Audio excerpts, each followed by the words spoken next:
Hello, कैसे हैं आप लोग? बढ़िया, आप सभी का स्वागत है आपके अपने डिजिटल परिवार रैंक टू हायर चैनल पर। आज का जो मोटिवेशनल थॉट्स है कि रख हौसला वो मंजर भी आएगा, रख हौसला वो मंजर भी आएगा, प्यासे के पास चलकर समुंदर भी आएगा, थक कर ना बैठे मंजिल के मुसाफिर, मंजिल भी मिलेगी और मिलने का मज़ा भी आएगा। आइए आगे बढ़ते हैं। आज की जो महत्वपूर्ण सुर्खियाँ हैं, जो इम्पोर्टेंट प्रश्न हैं, उन प्रश्नों के बारे में जानकारी प्राप्त करें। पहला है राष्ट्रीय समुद्री दिवस।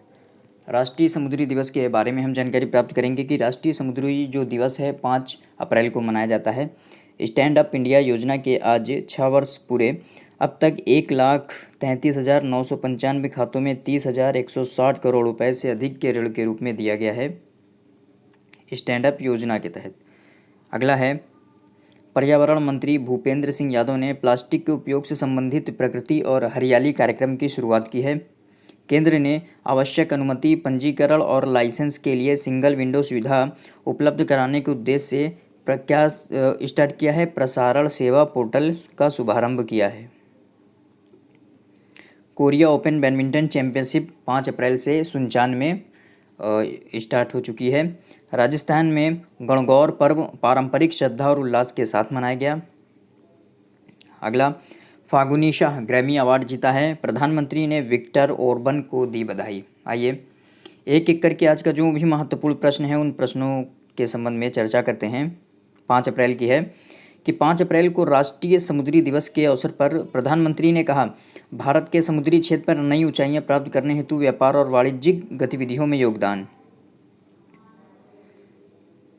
आज मतलब 5 अप्रैल 2022 राष्ट्रीय समुद्री दिवस है। व्यापार की दुनिया में भारत की पहली व्यापारिक समुद्री यात्रा के उपलक्ष्य में हर साल 5 अप्रैल को यह दिवस मनाया जाता है।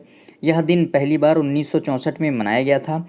इस वर्ष यह 59वां राष्ट्रीय समुद्री दिवस है। आपसे पूछा जा सकता है किस लिए इम्पोर्टेंट हो जाता है, क्योंकि आज़ादी का 75वां वर्षगांठ है, इसलिए इम्पोर्टेंट हो जाता है कि 2022 में राष्ट्रीय समुद्री दिवस का कौन सा वर्ष मनाया गया। 59वां राष्ट्रीय समुद्री दिवस मनाया गया। यह दिन बंदरगाह, नौवहन और जलमार्ग मंत्रालय द्वारा वार्षिक रूप से मनाया जाता है। किसके द्वारा मनाया जाता है? बंदरगाह, नौवहन और जलमार्ग मंत्रालय के द्वारा।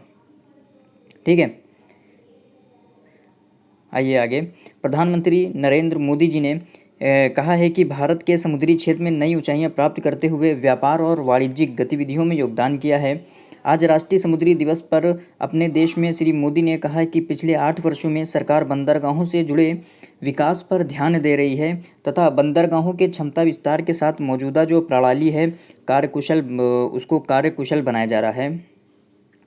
उन्होंने कहा कि भारतीय उत्पादों की नई बाज़ारों में पहुंच बनाने के लिए जल मार्गों का विकास किया जा रहा है।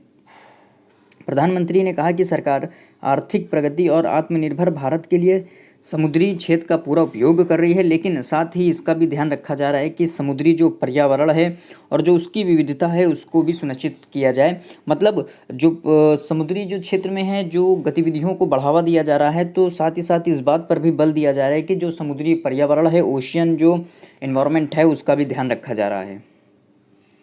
आइए अगला, स्टैंड अप इंडिया योजना के आज 6 वर्ष पूरे हो गए। 5 अप्रैल 2022 को स्टैंड अप जो योजना थी उसके 6 वर्ष पूरे हो गए हैं। 2016 से यह योजना स्टार्ट की गई थी, 5 अप्रैल 2016 से। अब तक 1,33,995 खातों में 30,160 करोड़ रुपए से अधिक ऋण के रूप में दिए गए हैं।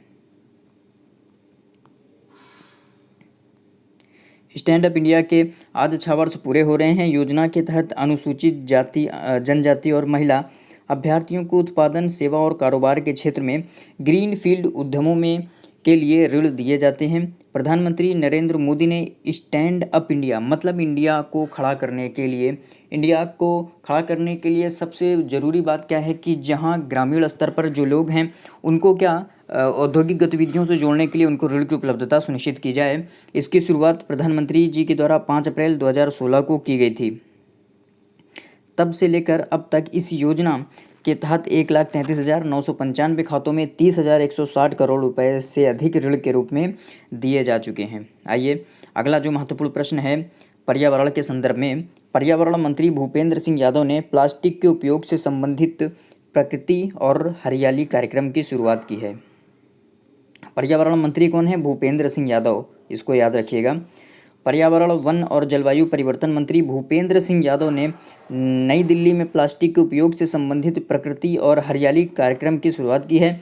इस अवसर पर उन्होंने भारत में करीब 35 लाख टन प्लास्टिक कचरा जमा हो जाता है। उन्होंने कहा कि भारत में करीब 35 लाख टन कचरा जमा हो जाता है और पिछले 5 वर्षों में इसमें बढ़ोतरी होती जा रही है। श्री यादव ने बताया कि उनका मंत्रालय सिंगल यूज़ प्लास्टिक के उन्मूलन के लिए राष्ट्रीय डैशबोर्ड और प्लास्टिक कचरा प्रबंधन के जरिए पर्यावरण मुद्दा का समाधान कर रहा है। इस अवसर पर पर्यावरण, वन और जलवायु परिवर्तन राज्य मंत्री अश्विनी चौबे ने बताया कि उनका मंत्रालय प्रधानमंत्री नरेंद्र मोदी के सिंगल यूज़ प्लास्टिक मुक्त भारत के विजन के अनुसार कार्य कर रहा है। ठीक। फागुनी शाह को ग्रैमी अवार्ड जीतने पर प्रधानमंत्री जी के द्वारा उनको बधाई दी गई।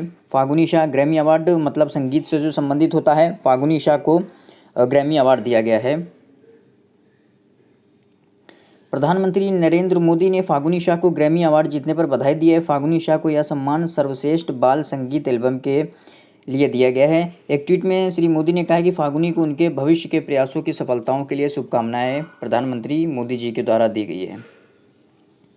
केंद्र ने आवश्यक अनुमति, पंजीकरण और लाइसेंस के लिए सिंगल विंडो सुविधा उपलब्ध कराने के उद्देश्य से प्रसारण सेवा पोर्टल का शुभारंभ किया।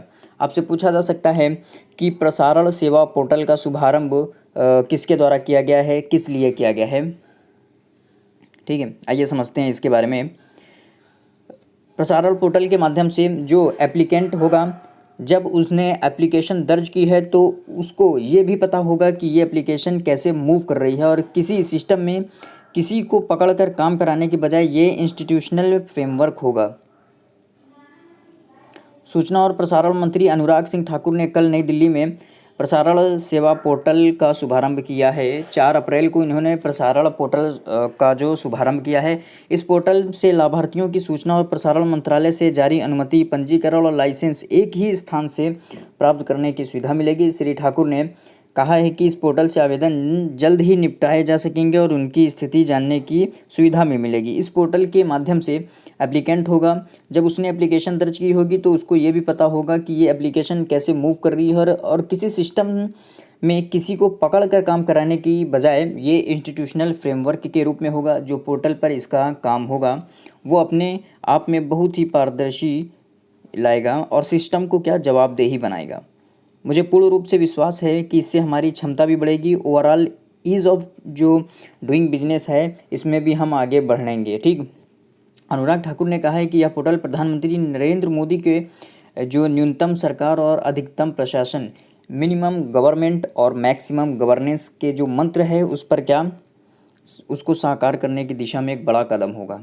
आइए अगला जो प्रश्न है उसको समझते हैं कि प्रधानमंत्री मोदी जी ने हंगरी में जो संसदीय चुनाव हुआ है उसमें जो विक्टर ओरबन जीते हैं चुनाव, उनको बधाई दी है। हंगरी में प्रधानमंत्री नरेंद्र मोदी ने हंगरी के प्रधानमंत्री विक्टर ओरबन जो प्रधानमंत्री थे, ये फिर जो संसदीय चुनाव हुआ उसमें फिर इन्होंने जीत हासिल की है।